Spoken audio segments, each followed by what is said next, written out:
Everyone, आज इस video में क्या करने वाले हैं, क्लास 9th का सिविक्स का chapter working institutions of India. In this chapter we discuss about institution of India administrative system, कि कैसे कौन आपके लिए कानून बना रहा है, कौन उसको इम्प्लीमेंट कर रहा है, कौन उसको प्रोटेक्ट कर रहा है। अगर आपने बिलीव मी ये चैप्टर पढ़ लिया, just not about your exam purpose, it is about Indian administration. आपको पूरा टॉपिक समझ में आ जाएगा। कल आप कोई बैठा हुआ है तो अगर आपको पता होना चाहिए, किसी से डिस्कशन चल रहा है कि आपके देश की व्यवस्था कैसी है, किसी के साथ डिस्कशन हो रहा है, आपको पता ही नहीं कौन कानून बनाता है, कौन एमएलए, कौन एमपी, प्रधानमंत्री के क्या पावर होते हैं या राष्ट्रपति के पावर क्या होते हैं, पार्लियामेंट का क्या काम होता है, ठीक है, क्यों जरूरी है पार्लियामेंट में भी 2 हाउस हैं, तो कौन सा हाउस का पावर ज्यादा है, कौन सा हाउस की कम है, क्यों है, एक एक चीज का जवाब आपको इस चैप्टर में मिल जाएगा अगर आपने इसको ध्यान से सुन लिया। बहुत ही फाइन वे में आपको समझ में आ जाएगा पूरे भारत के एडमिनिस्ट्रेटिव सिस्टम, पॉलिटिकल है। देखो, एक एडमिनिस्ट्रेटिव सिस्टम स्कूल लेवल पे भी होता है, कॉलेज लेवल पे, यूनिवर्सिटी में होता है, हॉस्पिटल में होता है, हर जगह का एडमिनिस्ट्रेटिव सिस्टम होता है। प्रशासन चलेगा कैसे, पूरा प्रोसीजर होता है, ठीक है, नॉर्म्स एंड प्रोसीजर, पूरे नियम कानून को फॉलो करना पड़ता है, ठीक है, तब बात बनती है। तो इसी तरीके से पूरे भारत की व्यवस्था कैसे चलती है वो इस चैप्टर में पढ़ने वाले हैं, वर्किंग इंस्टीट्यूशन ऑफ इंडिया, ठीक है, सिविक्स का चैप्टर है। इसका जो पहला टॉपिक है वो आप ध्यान से समझो, how is a major policy decision taken, यही हाईलाइट है। इससे पहले कि मैं आपको पार्लियामेंट, प्रधानमंत्री और राष्ट्रपति और जुडिशरी सिस्टम, ये पूरे जो इंस्टीट्यूशन है मेन भारत के जो काम करते हैं उसके बारे में समझाऊं, ये तो पता चले कोई एक कानून कैसे बनता है। तो चैप्टर को ना एक स्टोरी से शुरू किया है, ठीक है। अगर आपको पूरे इंस्टीट्यूशंस को समझाना है, political institution, working institution of India, अगर मुझे आपको पार्लियामेंट, आपको प्राइम मिनिस्टर, आपको प्रेसिडेंट, आपको जुडिशरी सिस्टम समझाना है, तो उसको समझाने के लिए उन्होंने पहले छोटी सी स्टोरी ली है, और बहुत इंपॉर्टेंट स्टोरी है, पेपर में आ जाती है, ऑब्जेक्टिव में आ जाए या आपको लॉन्ग क्वेश्चन लिखने के लिए आ जाए, ठीक है, कि एक कानून बनता कैसे है। मजाक में बनता है, पार्लियामेंट में कुछ लोग इलेक्टेड बैठे और उनको जो मना है उन्होंने बना दिया, नहीं, ऐसे नहीं बना सकते। उसमें से उन्होंने एक टॉपिक लिया है कि कैसे आफ्टर लॉन्ग डिस्कशन कोई कानून बनता है, ठीक है, वो आप देखो।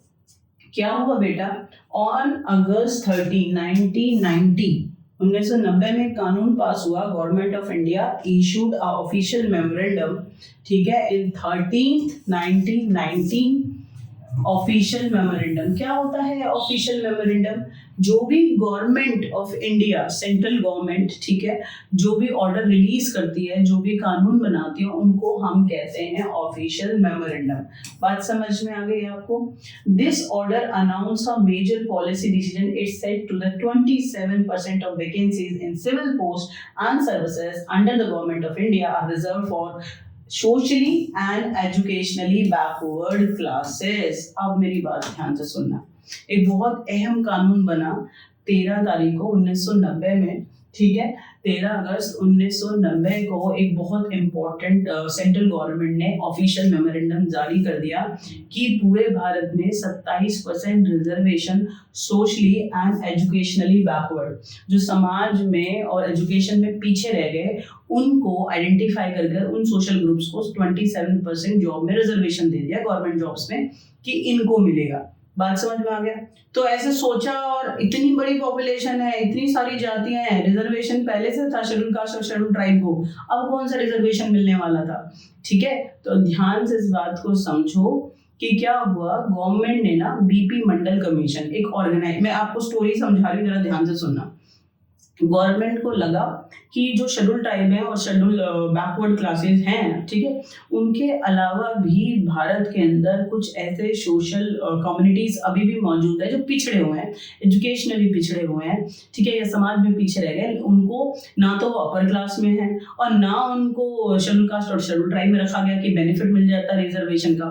तो गवर्नमेंट ने कमीशन सेटअप करा, उसके हेड का नाम है बीपी, ठीक है, बीपी मंडल, इसीलिए कमीशन का नाम बन गया बीपी मंडल कमीशन। इनको ऑर्डर दिया गवर्नमेंट ने कि भाई आप रिपोर्ट तैयार करो, हमें बताओ, आइडेंटिफाई करो कितना रिजर्वेशन देना है और कौन सी कम्युनिटीज को देना है, आप ये पूरी रिपोर्ट हमें बना के दो। ऐसा नहीं होता कि क्या कहते हैं, पार्लियामेंट में बैठे उनका मन आया किसी को रिजर्वेशन दे दी, नहीं, पूरी रिपोर्ट तैयार होती है।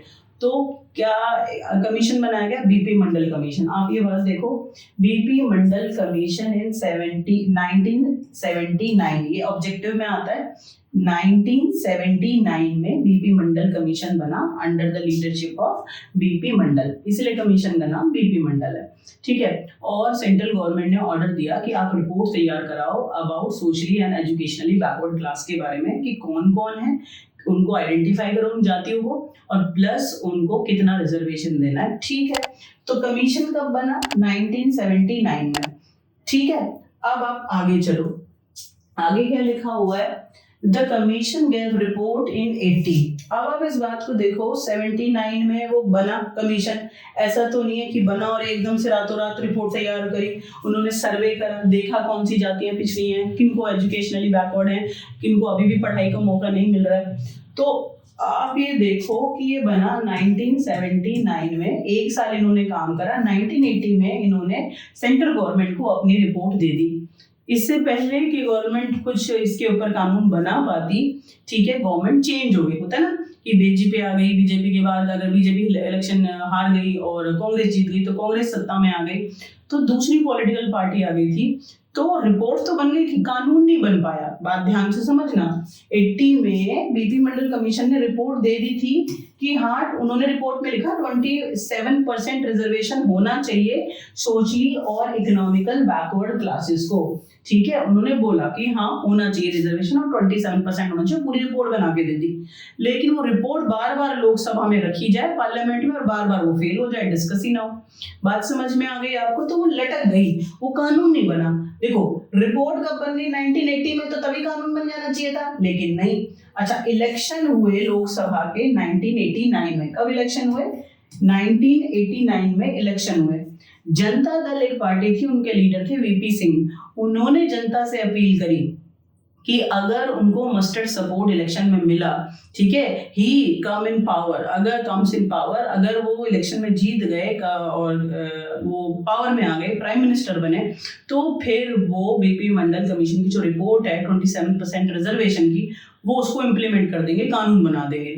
भैया वो इलेक्शन जीत गए, ठीक है। प्लीज ध्यान से समझो, 1989 में इलेक्शन हुआ लोकसभा का। जनता दल के जो लीडर है वीपी सिंह ने प्रॉमिस करा कि अगर उनकी पार्टी जीत गई, लोगों ने सपोर्ट करा, तो वो इस रिपोर्ट को कानून में कन्वर्ट कर देंगे और 27% reservation socially and educationally backward class को दे देंगे।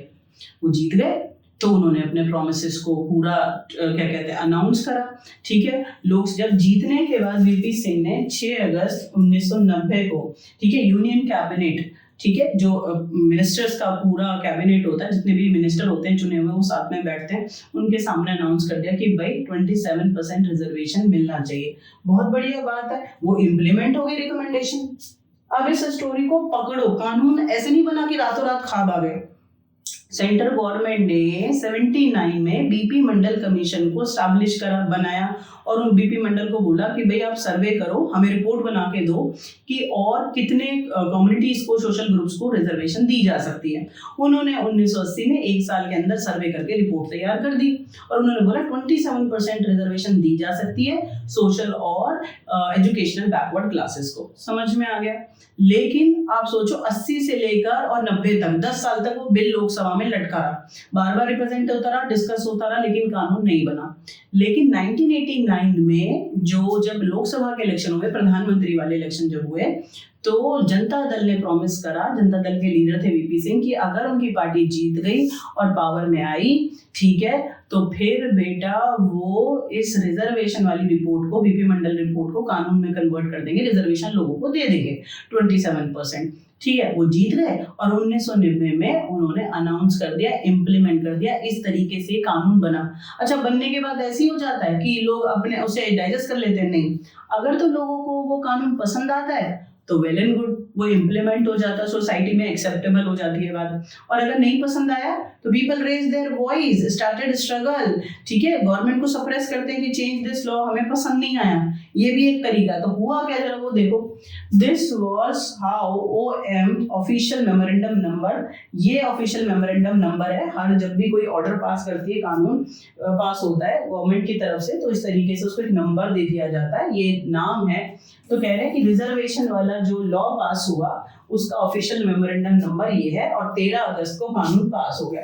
पास तो हो गया, लेकिन बेटा जो अपर कास्ट है वो भड़क गए कि पहले से शेड्यूल ट्राइब को, शेड्यूल कास्ट को रिजर्वेशन थी, अब अदर बैकवर्ड क्लासेस को रिजर्वेशन दे दी 27%। तो हम ही क्यों रह गए, हम ही सारी चीजों का स्ट्रगल क्यों करेंगे। ठीक है, तो कई लोग तो इसके सपोर्ट में थे जो 27% रिजर्वेशन मिला, और कई लोग इसके सपोर्ट में नहीं थे। तो वायलेंस हो गया, गवर्नमेंट के खिलाफ खूब आवाज उठी, स्ट्रगल हुआ।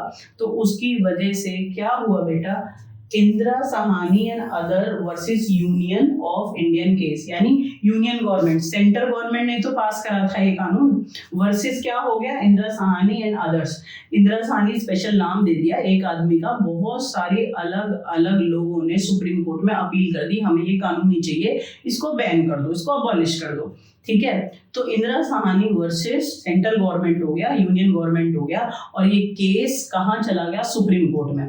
देखो, जब कानून बन जाता है, बन गया, बहुत अच्छी बात है, इम्प्लीमेंट हो जाता है, चलने लगता है।